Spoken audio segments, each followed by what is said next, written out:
دوستو، خواجہ غریب نواز سے الجھنے کا انجام اتنا برا ہوگا، یہ خبر جان کر آپ چونک جائیں گے۔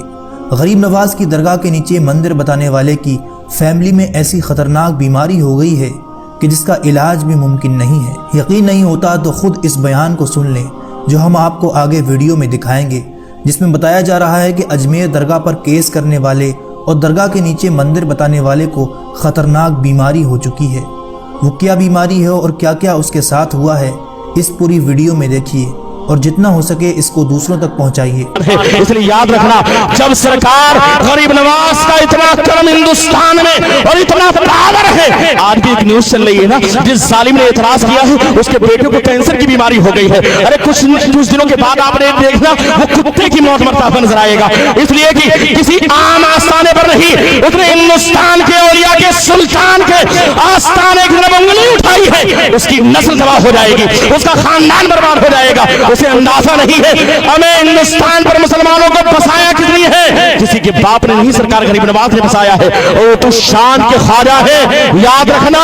جب وہاں کے اس دور کے راجہ نے سرکار غریب نواز کی جگہ پر جہاں پر آپ بیٹھتے تو وہاں پر اپنے اونٹوں کو بیٹھا دیا، اور اس کے بعد جانتے ہیں غریب نواز کا اشارہ ہوا، اونٹ اٹھنے کے لیے تیار نہیں، لگاتار ان کے سپاہیوں نے کوشش کی، لیکن کسی کی ماں نے دودھ نہیں پلایا تھا کہ اپنی کوشش کرنے کے باوجود اونٹ کو اٹھا سکے۔ پتا کیا چلا، ہم اس خواجہ کے بسائے ہوئے مسلمان ہیں جس کے بٹھائے ہوئے اونٹ کو اس وقت کے راجہ کے سپاہی ہٹا نہ سکے، تو ان کے بسائے ہوئے ہندوستان میں مسلمان کو کون سا راجہ ہٹا سکتا ہے، یا کون سا پردھان منتری ہٹا سکتا ہے، یا کون سا مکھ منتری ہٹا سکتا ہے؟ کسی کی ماں نے دودھ نہیں پلایا، یہ مسلمان کل بھی ہندوستان میں رہتا تھا، قیامت تک مسلمان ہندوستان میں رہے گا۔ تو اس لیے کہ ہم تو مرنے کے بعد بھی اسی زمین پر دفن ہو جاتے ہیں، اس شان کے ساتھ کہتے ہیں اب زمین کا بدن نہ چھوڑیں گے، یعنی ہرگز کفن نہ چھوڑیں گے، اپنا ایمان ہے یہی بے شک، مر کے بھی ہم وطن نہ چھوڑیں گے، ہم ہندوستان کو چھوڑنے والے نہیں ہیں، ہم باقاعدہ۔ اس لیے یاد رکھنا، جب سرکار غریب نواز کا اتنا کرم ہندوستان میں اور اتنا پاور ہے، آج بھی ایک نیوز چل رہی ہے نا، جس ظالم نے اعتراض کیا ہے اس کے بیٹے کو کینسر کی بیماری ہو گئی ہے۔ ارے کچھ دنوں کے بعد آپ نے دیکھنا وہ کتے کی موت مرتا ہوا نظر آئے گا، اس لیے کہ کسی عام آستانے پر نہیں، اس نے ہندوستان کے اولیاء کے سلطان کے آستانے کی طرف انگلی اٹھائی ہے، اس کی نسل تباہ ہو جائے گی، اس کا خاندان برباد ہو جائے گا۔ اسے اندازہ نہیں ہے ہمیں ہندوستان پر مسلمانوں کو بسایا کس لیے ہے، کسی کے باپ نے نہیں، سرکار غریب نواز نے بسایا ہے، اور تو شان کے خواجہ ہے۔ یاد رکھنا،